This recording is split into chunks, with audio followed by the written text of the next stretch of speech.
So obviously, thanks for joining us today. We do really appreciate your time. I gotta say, the Pint Sized Power House is a fantastic nickname. Where did that came from? Whose idea was that? Was it yours or was it somebody else's? It was just I'm like probably the shortest out of my group of friends, and they've always called me pint sized and stuff. So and I'm powerful, so I thought we'll go with a pint sized powerhouse, and it's kind of stuck. So that's that. Yeah, Ciaran said, "Oh, He said, go on Rylan's Instagram." He said, "You want to see him hitting the pads?" He said, "You got to go. He got some power." So fair play. Yeah, nice one. Well, Rylan, first things first, congratulations on your win last Saturday live on Sky, mate. Thank you very much. Cheers. Do you feel that this was sort of you announcing yourself now on the British boxing scene, mate? Do you feel like that? Yeah, I do. Yeah, I mean, I feel like that's all it took was the big stage for me to get up there and show them what I'm all about, and I took the opportunity and I smashed it. Definitely, mate. Do you think one good thing with sort of COVID, the pandemic, the fact that there's been quite a few fights happen that maybe wouldn't have happened pre-COVID? Do you think this was the case for you for this fight? Do you think this would have happened prior to the pandemic? Yeah, it probably wouldn't have got the opportunity if there wasn't for the pandemic. Obviously, it's an awful thing, COVID and all that, but it's kind of been a blessing for me in my boxing because they needed more 50-50 fights, don't they, on the TV shows. So, yeah, we knew that there was going to be a call coming at some point, so we kind of just kept ticking over, like making sure we're fit and we're ready. And then we got the call of, 2 weeks notice we got, but we thought we're just going to have to snap it up and just go for it. Yeah, was it? I mean, obviously Joe has got such a massive fan base, a background. Was there? I mean, I don't suppose there was ever you thinking, "Oh no, maybe this is a bit too tough for me." Was it just like, "Oh no, straight away I'm jumping in with it"? Yeah, I just thought straight away. I thought let's just go for this because I mean Joe's a good fighter, and he's powerful and stuff. But I thought I could have him, so let's give it a go. I mean, a lot of people, they first sort of, I mean, it's the biggest sort of scale you've fought on so far in your career, Rylan. A lot of people may be phased, daunted by that task or challenge. But I got to say, you just looked right at home, mate. Did you feel phased or nervous at all at any time in the build-up? I felt kind of at home with it. I feel like the hardest part I found was when we was in the bubble, like all the cameras and stuff on me. So I'm not used to having cameras on me. I'm doing sort of interviews and stuff like that. That's probably I found the hardest part. But I really did feel at home. I just felt relaxed. I thought this is like all of the small hall shows that I boxed on kind of felt like practice just for this big thing. So I kind of felt at home, to be honest. Oh, wicked. Have you had many people? I mean, what are you like with the interviews? Do you enjoy interviews? You feel free to say no that you don't. I mean, is this something that you enjoy now? You've won the fight.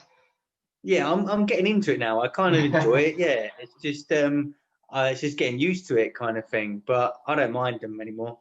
No, wicked, mate. Did the fact, Joe, being a fighter, he was the one with the platform behind him.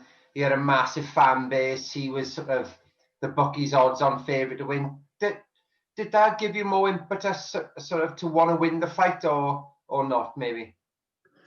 Yeah, a little bit, I suppose. Especially, I mean, the odds were obviously all in Joe's favour, but a lot of my friends were like, "Oh, I'm going to put some money on this," so made it look like I had to destroy him, so my mates won their money, kind of thing. Otherwise, I'd never live it down. you must have a few pints coming to you soon, then, mate, when the pubs open back up with your mates.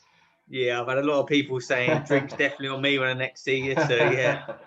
Oh, okay. I mean, several pundits have said that, and has been discussed regularly now with the no crowds, the no fans being there, that it can be a factor for some of the more well-known fighters, a bigger name, shall we say, like a Laws or like a Lewis Ritson. And, some pundits are saying that's a reason maybe they're underperforming. Do you feel that personally is discrediting, the superb performance that you put in on Saturday evening? Yeah, I suppose a little bit.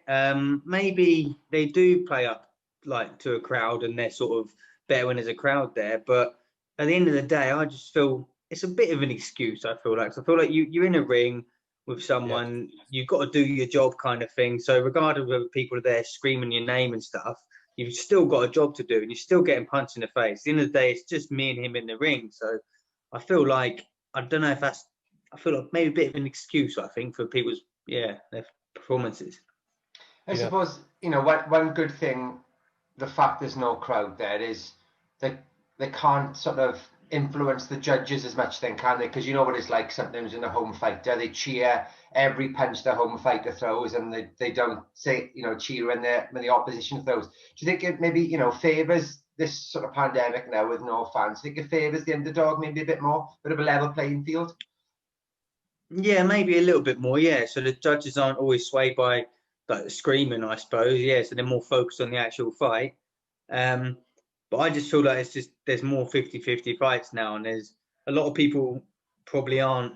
I don't think a lot of people renewed their licenses and stuff like due to COVID. So they're now just picking more 50-50 fights kind of thing. It was a pretty emphatic KO win, Rylan. It's got to be said. I mean, was this something that you looked at pre-fight, and it was something that you targeted doing? Did you see something there, maybe a weakness that you could target?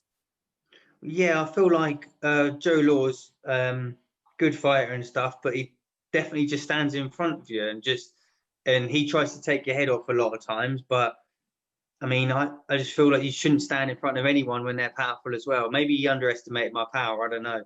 But yeah, I knew he was going to stand in front of me, and you shouldn't stand in front of the Pint Sized Power House. Well said, mate. Definitely not, mate. You hit him with a body shot, and he went down. Did you know straight away then, looking at him, that the fight was pretty much done? Did he look sort of gone then, do you think? Yeah, I think when I caught him in that body shot, it was just a little left of the body, and he really felt that, and I thought, he can be hurt here, and that was only a little one. So I thought when I got him then, I thought, he doesn't want it. So I just kept the pressure on him. You mentioned earlier, Rylan, we touched upon the smaller hole shows that you've been involved in. I'm sure it hasn't always been easy for you, mate, trying to get through these smaller hole shows. I mean, just tell us about the buzz and the satisfaction when the referee did raise your hand at the end. There must have been some feeling, mate. Yeah, it was amazing. It was just when I was watching him on the floor and he was counting him out, I just thought, like, yes, this is just where I need to be. And I just thought, this is perfect. It was a hell of a feeling. Yeah, unbelievable. I bet. Was there a small part where you're thinking, please don't get up now. Please stay down. Please stay down. Yeah. I was looking at him and I was thinking, there's no chance. He can't get up after that. And I saw him roll over onto his back, and I just thought, yeah, he's done. So yeah, it made me very happy. I watched the interview you did after on IFL TV, and I don't know, I felt maybe you were a bit harsh on yourself. You said, maybe it wasn't your best performance and that you could have done more. Do you still feel like that now after watching it back? Yeah, I do. I don't want to make it look like I'm a lot better than that kind of thing, but at the end of the day, I felt like I only had one proper spar for that camp, so my sharpness wasn't there, and there was a lot of stuff when I watched the fight back that I could have done better. I mean, I wasn't really using my angles as much. I was kind of just stood in front of him, and there was shots I was throwing. I thought I should have moved this way and thrown that one. So there's a lot of things I could pick apart in my performance. For sure I could definitely have boxed better, and it wasn't my bestest performance. You'll see me in kind of thing. I'm assuming you must have spoke to Eddie afterwards, and others involved with Matchroom. Is there anything you can tell us, Rylan, about maybe more opportunities that's been offered to you? Well, there's been talks between Matchroom and my manager. They've been chatting about a potential contract coming my way, but still, I don't know enough yet of when the next fight is going to be. I've said to Eddie that I want to fight before the year's out. I know he's got a few shows coming up, so hopefully I can get on the undercards of some of them, but still I'm unsure of what's happening with that yet. That must be an exciting prospect, though, mate. I mean, it's the platform everybody wants to be on, isn't it? Yeah, it is. Yeah, it's like, I mean, that's the opportunity that I needed, and yeah, now I've shown everyone what I can do, kind of thing, on 2 weeks' notice, and I want to be able to get in there and show them what I can do with like a full 6 to 8 week camp, kind of thing. So yeah, it's really exciting. Oh, well, good, mate. You sent Eddie a bit of a message again in an IFL interview saying, you know, you want to get some straps. What's the first belt that comes to mind? Is it the British, you know, you're going to be aiming for next, or?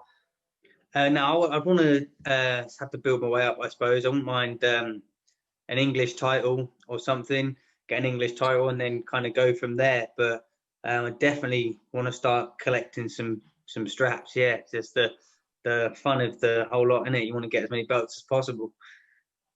But we are pretty good friends with Chris Jenkins, Rylan, so we'll definitely put a good word in for you, mate. Yeah, awesome.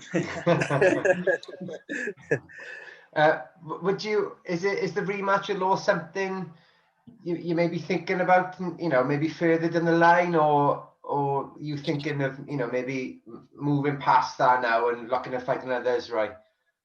Well, yeah, I personally think move past it. Really, I mean, I know Joe will probably want the rematch kind of thing, but I feel like if it was a close fight and there was a couple of points in it, then 100% we'd go for the rematch. But I don't feel like I really got out of second, third gear in that fight, and I managed to finish him in 3. So I feel like there's not really any point in a rematch kind of thing. Was there much of a conversation between yourself and Joe sort of post fight? And I mean, you know, is there respect there between you both, do you feel?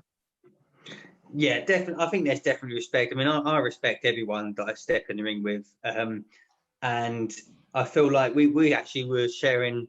I mean, I was in room next door to him, kind of thing, in the bubble, which is a bit strange. I feel like they've done that on purpose just to see if they could hype the fight up a little bit. But yeah, we said hello to each other here and there. Didn't really have any conversation. We spoke to each other after the fight, and I just said, like, obviously he'll be back, and he's not. This won't be the end of Joe Law's. He'll be back, and he's a strong guy, so he'll push on. He's a bit of a character and a bit of a self-promoter as well, isn't he? I noticed that we mentioned about the following and the social media presence that he's got, but he's certainly a lively character as well, isn't he? I think it's fair to say, right?